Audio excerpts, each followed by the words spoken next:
రవికిరణ్ స్కూల్లో నేను ఇలా చెప్తూ ఉన్నానా, ఈ పక్కనే క్లాస్ రూమ్ ఉంది, వాడు ఇట్లా కిటికీలో నుంచి వినుకుంటున్నాడు.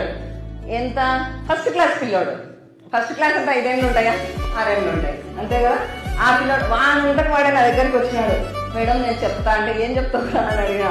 అంటే సరే అని చెప్పేసి వాడు మైక్ తీసుకొని, మేడం మా నాన్నకి మా అమ్మకి నేను చెప్తా, daddy daddy daddy daddy plastic cover లో తేవద్దు, తెస్తే గానీ నేను ఫుడ్ తినను.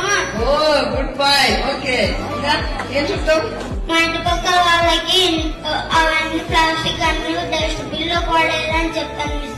నేను మా నాన్నగాన ప్లాస్టిక్ కవర్లు తీసుకొస్తే నేను అన్నం తిననని చెప్తా మేడం. ఎంత బాగా చెప్పినాడంటే వాడు, మళ్ళీ మనకి ఎవరు చెప్పలేదు, ఏ టీచర్ చెప్పలే, వాడంతకు వాడే వచ్చి మేడం నేను ఇలా చేస్తా, అన్నం తినను. అలాగే మా ఇంటి పక్కల వాళ్ళకు కూడా నేను